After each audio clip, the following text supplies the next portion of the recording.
The visit of King Carl XVI Gustav and Queen Sylvia of Sweden to Minnesota highlighted a year of festivities celebrating the Swedish Immigration Jubilee that marked the 150th anniversary of the beginning of the massive wave of Swedish immigration to the United States and especially Minnesota.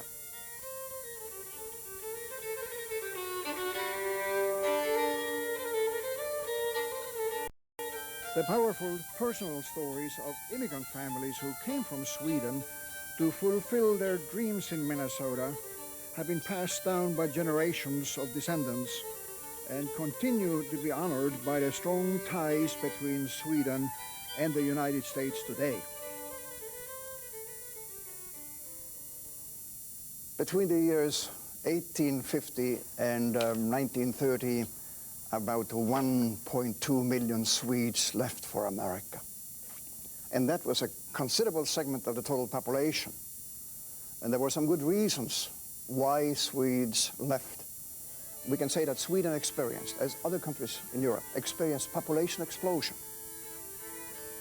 Where the birth rates were still high, there were agrarian birth rates, but the death rates were lowered because of vaccination. That population, as it increased, was not accommodated in the Swedish economy. The economy of Sweden was largely rural, agrarian. And the cities and the industry that was in its incipient phase could not absorb the excess from the countryside. But there were opportunities across the ocean in America. And even before the days of the Homestead Act of 1862, land could be gotten for $1.25 an acre from the United States government. And then with 1862, the Homestead Act, one could get 160 acres of land by improving it, getting title to it after 5 years. And that information, of course, came to Sweden. And as some students nowadays say, it blew the minds of some Swedes because it was an incredible amount of land. It was translated now into hectares and other units common in Sweden at the time. And indeed, there was hope and there was reason to leave. I'm not suggesting that everyone came from Sweden to land in America, but many certainly did.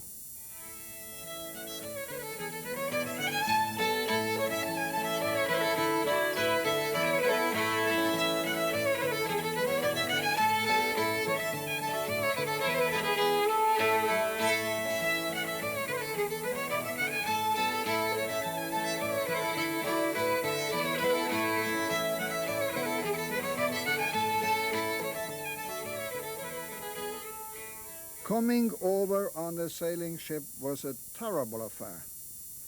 It could take months, and the conditions were often intolerable. Many lost their lives at sea.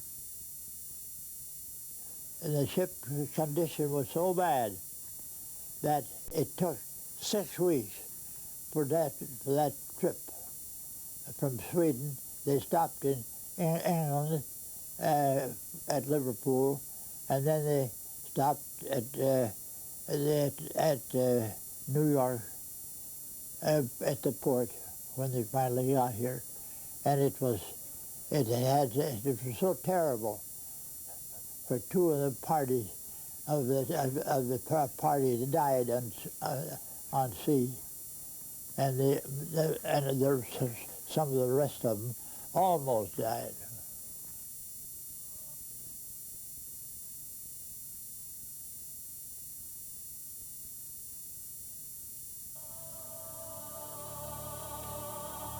The 28th of May, 1866. Little France has become worse, and this hurts us much, since we have now begun to hope to be able to see the longed-for land tomorrow. Oh, if the Lord allowed him to live until we get on shore, for it is something terribly trying to one's feelings, to see one's beloved family buried in the waves. 29th of May.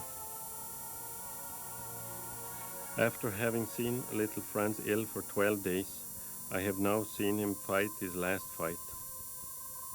He drew his last breath about 2 o'clock in the morning. This is something so trying to both body and soul that no one can imagine it all. And if my friends there at home could see how I suffer inside, they would pity me, but we are once and for all separated, and their sympathy is no relief.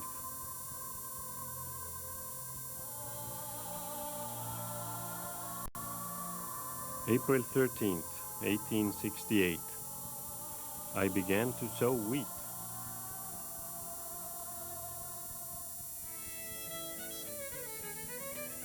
Land in Minnesota was opening up, and one man, a Swedish attorney, journalist, and Civil War hero, Colonel Hans Mattsson, later Minnesota Secretary of State, was responsible, more than any other individual, for bringing Swedes to Minnesota.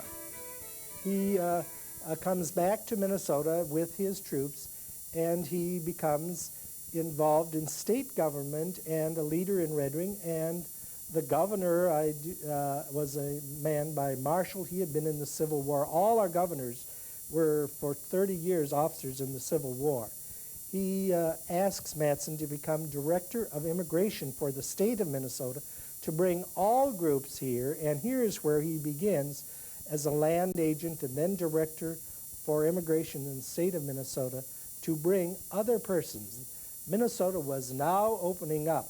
The Homestead Act was becoming enforced. The railroads were very interested in bringing settlers here who could work on the farms, produce crops to make their railroads a success. And we see two great men in Minnesota history emerging as leaders through their railroad ownership. The first one was Jay Cook. He is encouraged by Jay Cook to go to Europe, primarily Scandinavia, to bring persons for his railroads, which were expanding.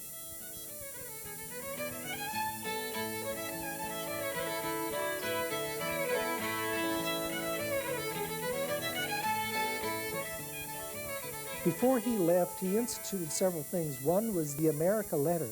Those persons who were here, he provided stamps, such an insignificant thing as that. But the fact that he cared enough and that they showed that they would get a free stamp to write to their relatives and fellow villagers in Sweden encouraged a lot of them. The postage stamps then encouraged them to write letters. This was just sufficient encouragement for them to write letters back home, and these become the America Brev, or the America letters. And this was one of his brilliant marketing ideas, to have this way of communicating with the persons back home who were hesitant. A lot of them were hesitant taking a risk, going far away, never seeing their families again.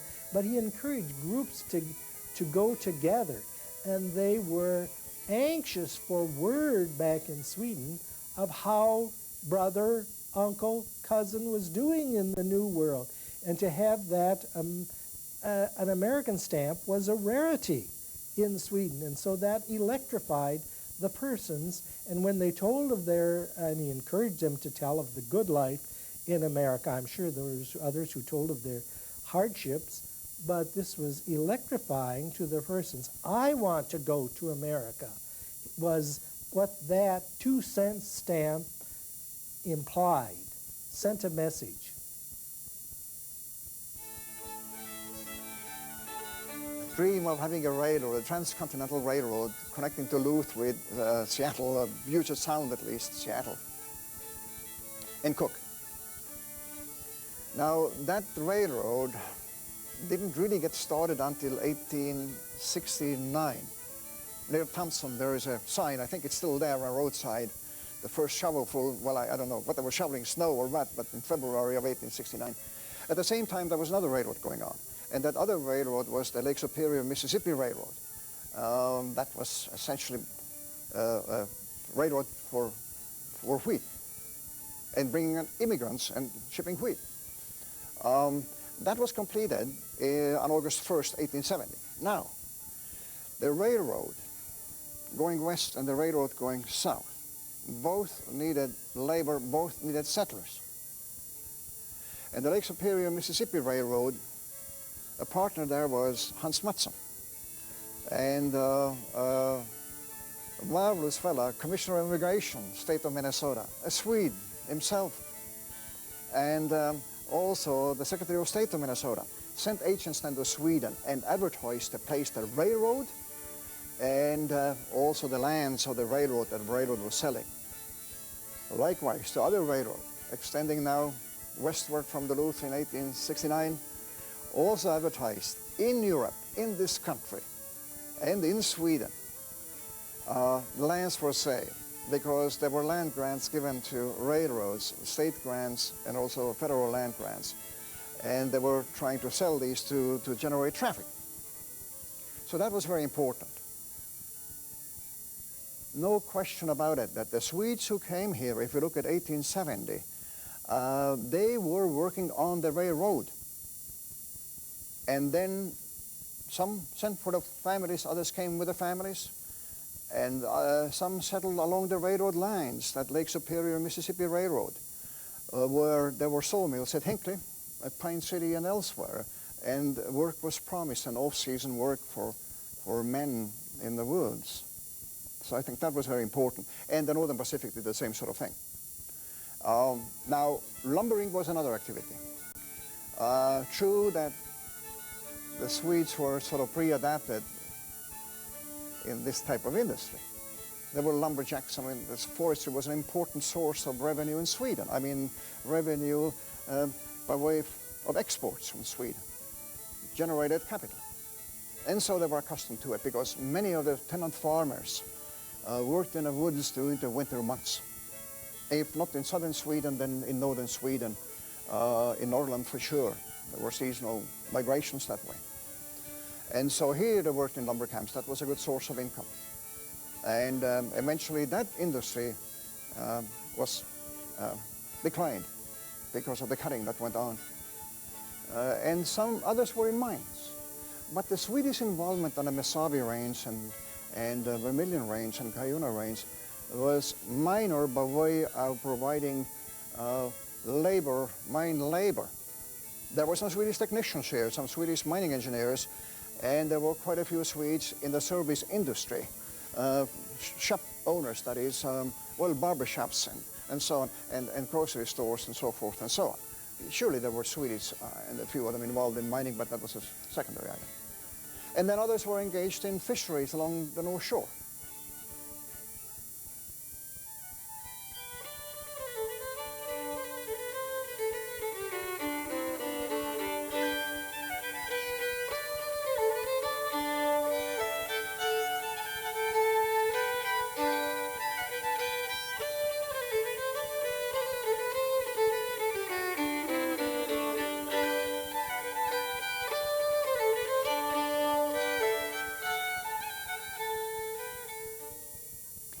Grandpa left Sweden because there was real hard times, and there it was almost like down south here, where they had people had slaves. These big landowners had slaves, and there these rich landowners, they had people working for them, and it was for so little that was hardly anything. And so each of them, they had on their big farm, they had small houses where these people would have their families and stay right there. So it was tough. And Grandpa didn't like that, and my dad didn't like it. So they'd heard of this promised land here. There was, you know, really a place to go. And my grandfather came here, came to America in 1867, and then he went. He was on the railroad out west.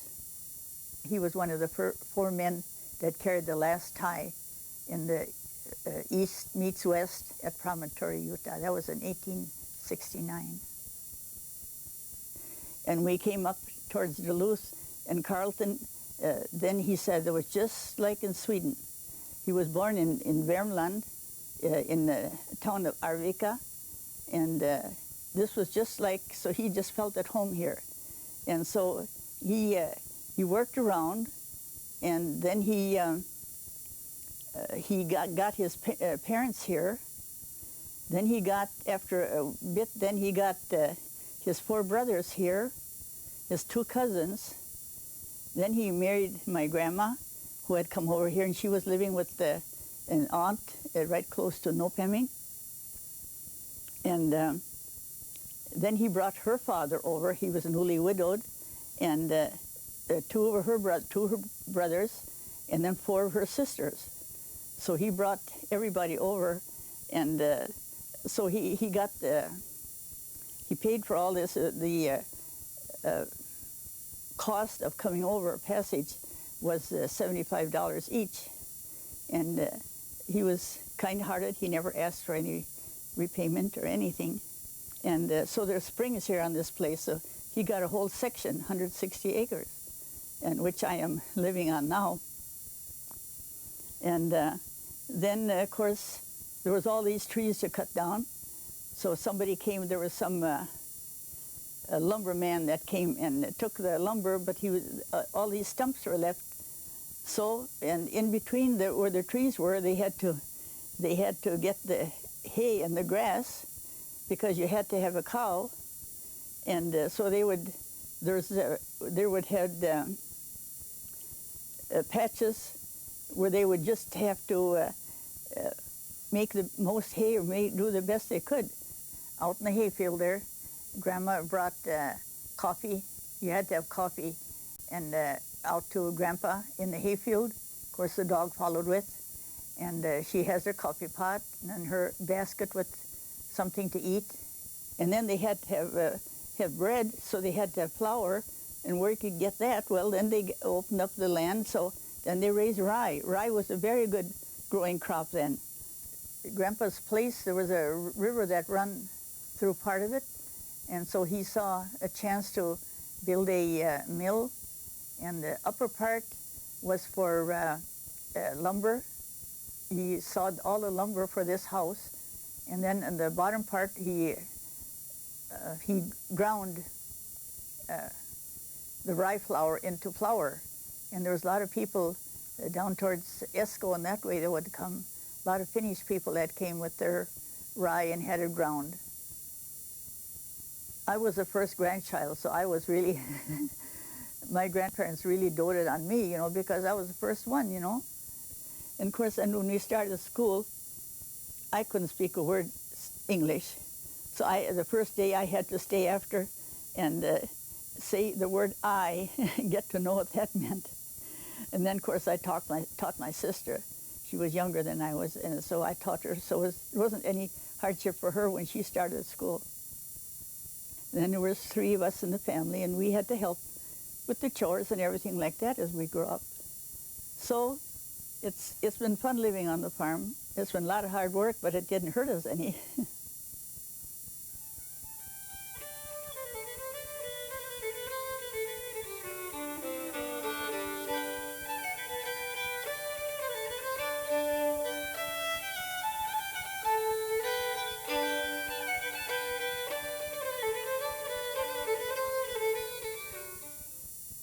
My father's family immigrated from Sweden in the year 1881, and they came from the province of Småland, where they had a farm.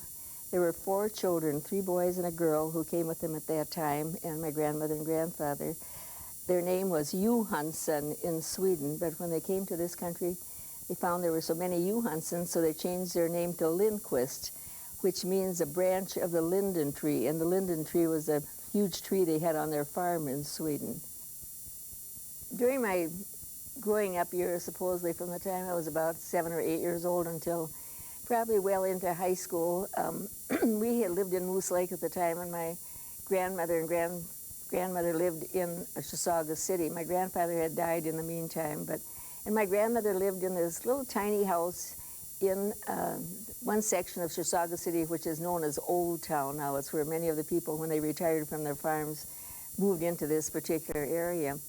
And my grandmother never, for some reason, never chose to learn the English language. She was very persistent in having her children attend school and speak English and such, but when anyone would approach her on her language situation, she would always say, "Det är bra I Sverige, det är bra här," which meant it was good in Sweden, so it is good here. So when I go to visit her, you almost had to learn the language to survive, so to speak. I remember the first thing I learned to say was "Jag vill ha en kaka," which means I would like a cookie. So finally, until I ate so many cookies, probably I had to resort to some other Swedish language. This is an incident I shall never, never forget. We had been out fishing, and she told me it was time to go to bed. She slept in the little bedroom downstairs, and then she had sort of an attic where there was a little room at the end with the window. And this one particular night, I was almost asleep, and I'll never forget, it was a full moon, and the moon was shining right in through the window. And almost as I was drifting off to sleep, I saw my grandmother standing in the doorway. And she had this out in her hand so. And she looked at me and she said, "Den skall du ha," which means "this you shall have." And then she came in and she sat on the bed and she told me that this was a shawl she had woven in Sweden before she came to America to wear on the boat, and this was a kerchief they wore on their head. This is made of linen. I asked her to tell me the story about it, why this was important to her. And then she told me the story which I had told you before about when she came from Sweden. She had this baby who was not well and probably about 2 to 3 years old, and he had contracted typhoid fever on board ship, and she was frightened that he would die. And in the event that he would die, they would have to bury him at sea, and this somehow she could not bring herself to accept. And so she had taken this little baby and she kept him wrapped in this shawl during the entire voyage. In the event that he would have died, she had dreams of that she could wrap him in the shawl and protect his body until they landed in America. Fortunately, he did not die on board ship, but he did die shortly after they reached Chisago City. So he's buried in the cemetery there, Little Gustav. And somehow I had 26 cousins, and I oftentimes wondered, why did Grandma give me this shawl now? And the only thing I was the most sentimental of the bunch or whatever, that she knew I would protect it. Now I'm faced with the problem, which one of my grandchildren should inherit it?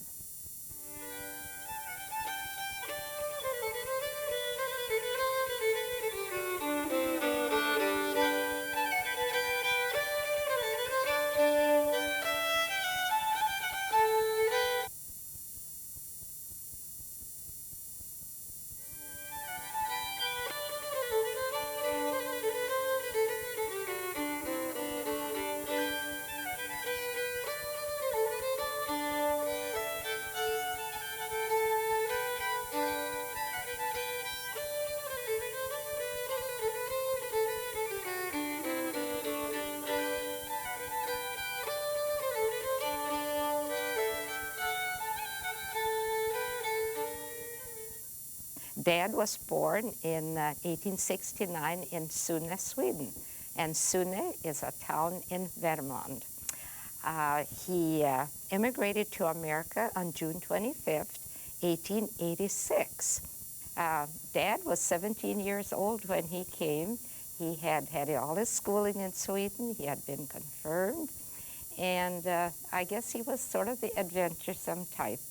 And he did have an uncle in western Minnesota, so I believe he sort of sponsored him.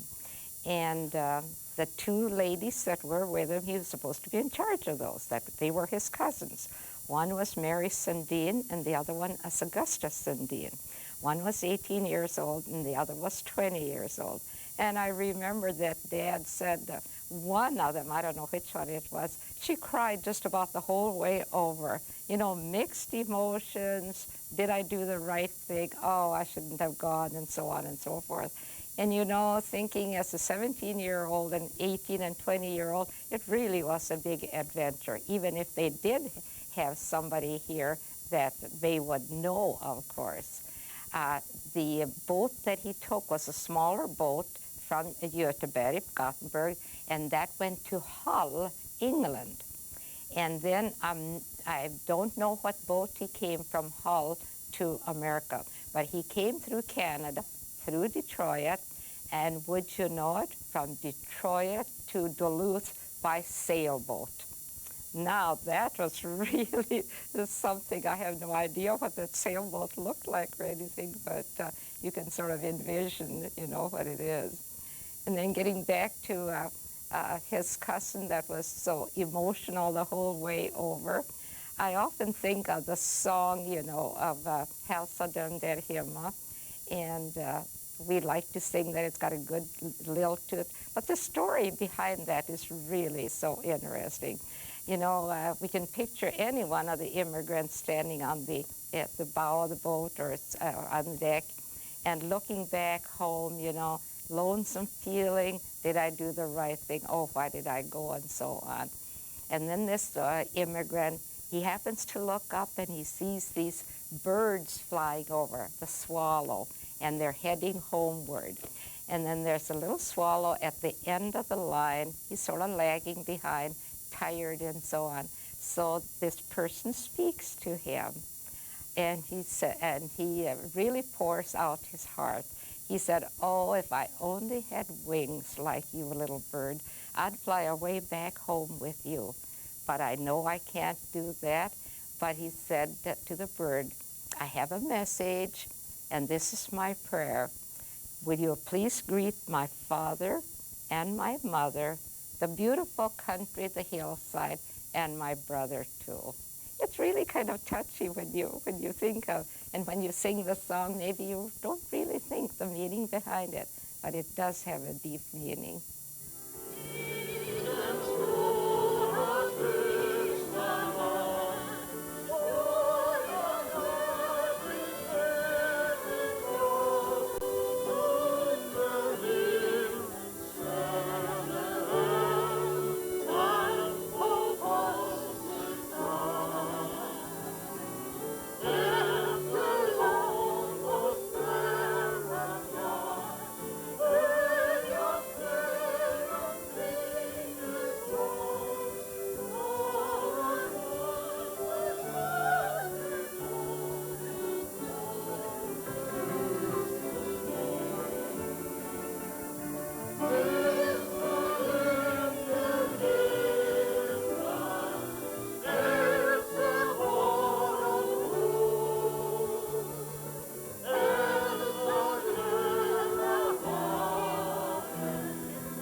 My mother was from Stockholm, and she came to the United States when she was 15 years old in 1909, and she went to her uncle and aunt in Iron Mountain, Michigan. And she worked there for about 2 years, and then she went to Chicago, where her sister joined her. And they worked there until she met my father, and she was married in Chicago. And then my father said, if you haven't been home since you were 15, I'd like to take you back to Sweden for a visit. So first they needed some money, so he was a carpenter, and he worked for about 4 or 5 years and had saved enough then to take a trip. So they went back to visit and stayed 1 year, and during this year I was born over there. And I was 5 months old then when they returned to the United States. They returned in 1921.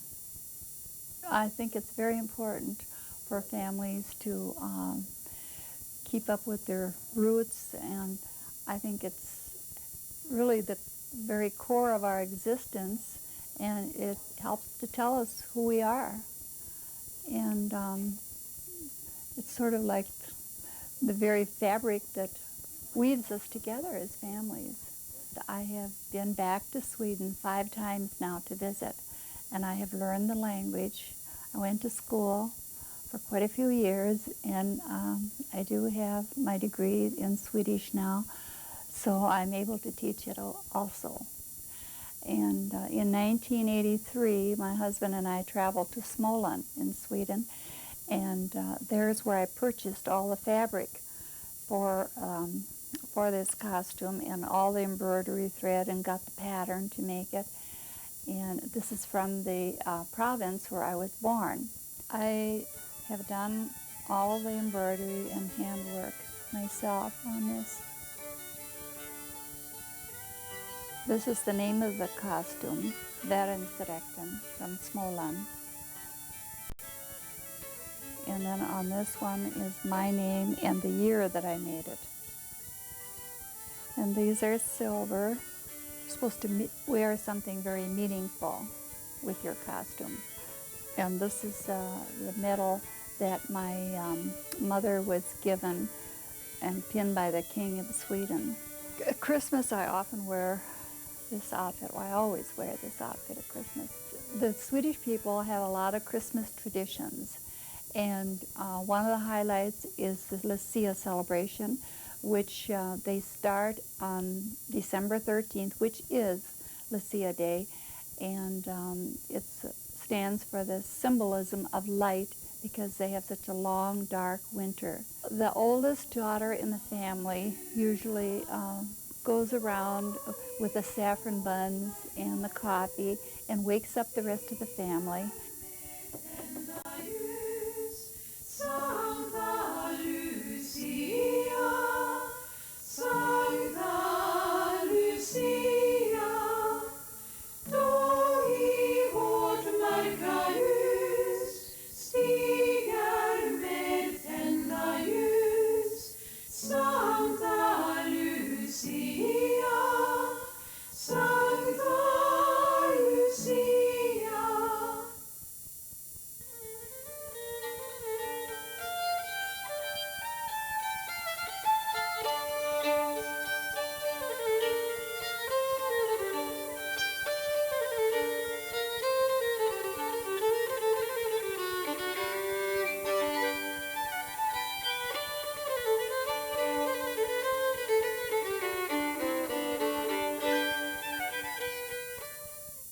My grandfather came over from Sweden on my mother's side, and my father was born in Sweden and came over when he was just 1 year old, so he did grow up in America, but with the Swedish roots. And both my parents spoke Swedish very fluently. Although they didn't teach children how to speak it, they wanted when they wanted to say something they didn't want us to know about, they would speak in Swedish.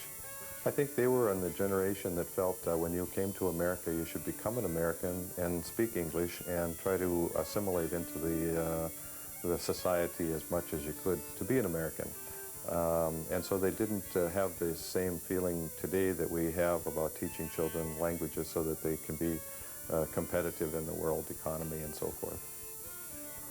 This Bible was brought over in 1903 when my family emigrated to the United States, and it was given to my father on his birth date, which was 1902, and it is all in Swedish, and it's about 100 years old. It has some fantastic artwork in it, and of course written in the old Swedish style.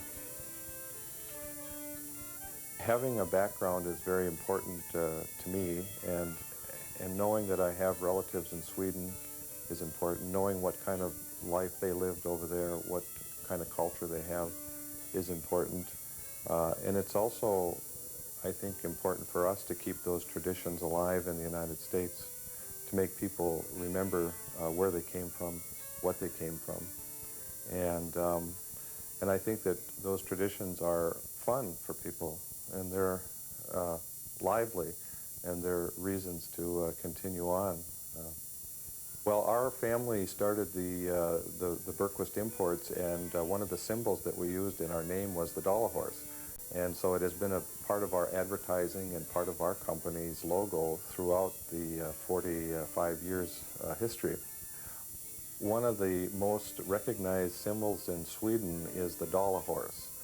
And it's called a dollar horse because its origins are in the province of Sweden called Dalarna. And the story has it that the soldiers were quartered in Dalarna during the winter months when there wasn't any fighting to be done. And in order to make ends meet, they carved little wooden horses and hand-painted them and traded them to the innkeepers for a little food or a night's lodging. The innkeepers then brought them to Stockholm, the big city, and traded them for supplies there. And the suppliers in Stockholm then sold them to the tourists. And it became known throughout Scandinavia as a symbol of Swedish craftsmanship and hand painting.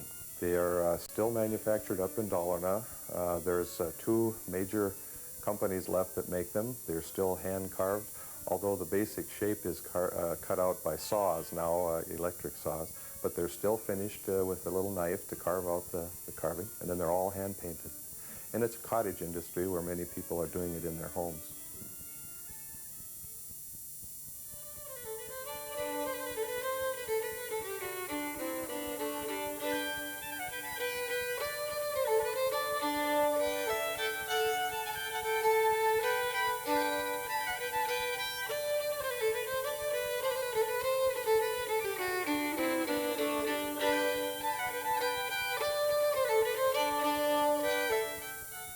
Our evolution as the City of Duluth and the Sister City program working with Växjö, Sweden, began in March 26th of 1987.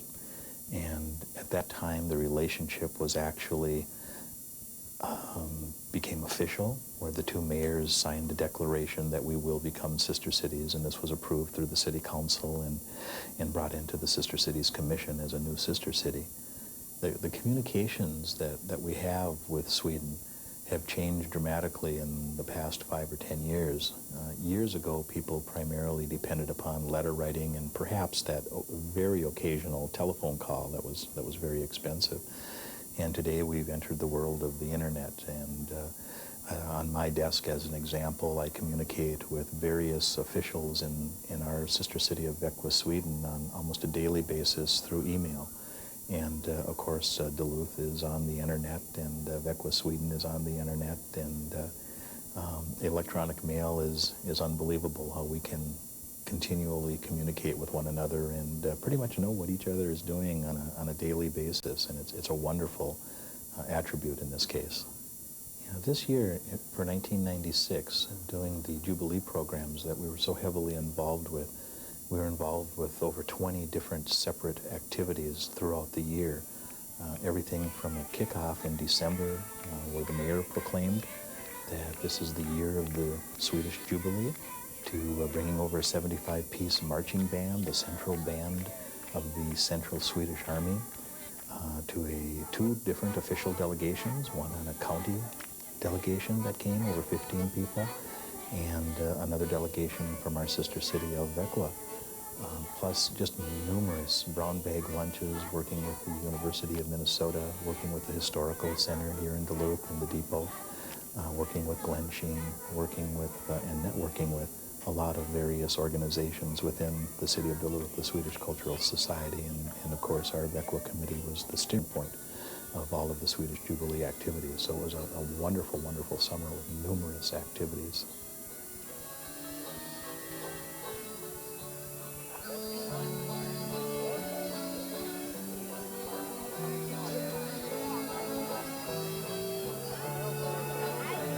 The side benefit that we always talk about is probably the personal, real benefit, is that people get to meet their relatives sometimes for the very first time, and they're involved in some of the exchanges, or if they're involved in an exchange to Växjö, they know where their relatives live in Sweden, and they make arrangements to go and make a personal visit, which also then connotates a visit from their relatives, now that they know each other, coming back. And it actually performs a family bonding where they all of a sudden realize that this family that they have here in the United States is not their only family, and that we're not alone in this world, and we came from someplace. We weren't all, the family seeds that were planted in this country did not just come from the United States. We came from someplace. And in this case, with the Jubilee, the awareness issue was, we came from Sweden. King Carl, 16 Gustav, and Queen Sylvia visited Lindstrom, one of the most important early Swedish settlements in Minnesota, a place immortalized in the great Swedish novelist Vilhelm Moberg's novels, among them The Emigrants and Unto This Good Land.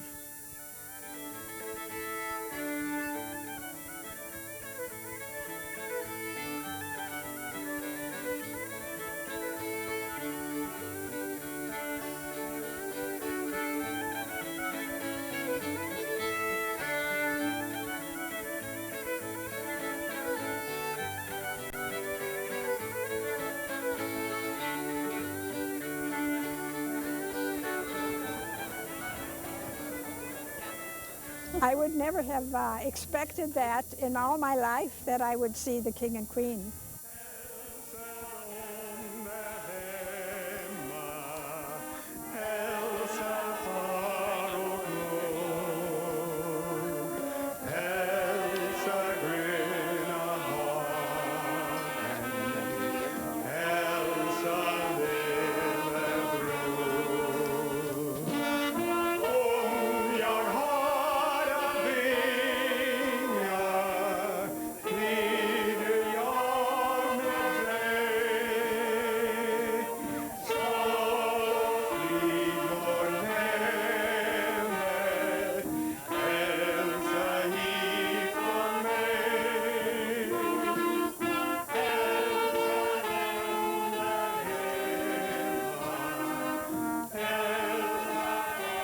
The visit of King Carl XVI and Queen Sylvia to Minnesota has been highly symbolic and moving.